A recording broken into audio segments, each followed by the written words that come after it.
Example 8, another graphing one to standard form, so we're just going to write the equation of this thing.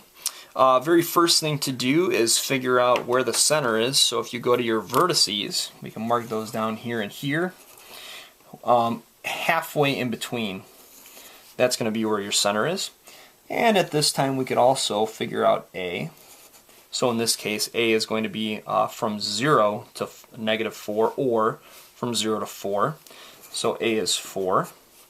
The center, then we said, is going to be here at 0, 2. And we got to figure out the value of B. And this is just a little bit different than the previous example, just to show you a different way of kind of writing the equation. It doesn't really matter whichever one you want to do first. If you want to write down using the center first, then fill in A and B squared later, that's fine. If you want to figure everything out first, that's cool as well. To try to figure out this equation, we need to try to get maybe as close as we can to each one of these sides here, and usually you're going to be given the value of B, which will make it kind of easy. But you can do this if you have some grid lines and you have some integers to deal with, and it's fairly easy once you draw your asymptotes. Again, as long as you've got some integers and there's no crazy fractions or radical signs or anything like that.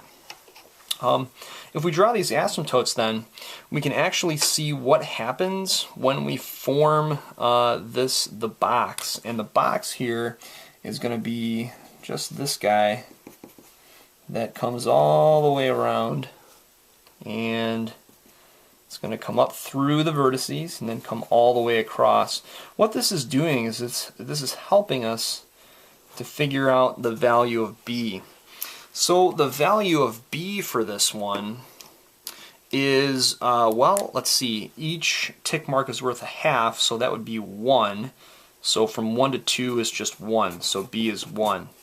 When we find A, B, and the center, if we're not asked to find the foci, we really don't even need to know C.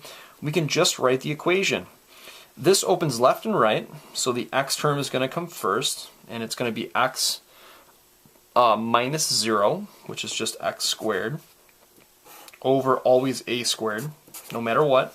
First term a squared will come here, minus sign, then it's going to be y minus 2 in this case, squared all over b squared, or 1, and sometimes you don't even have to write this division by 1 here, equals just 1.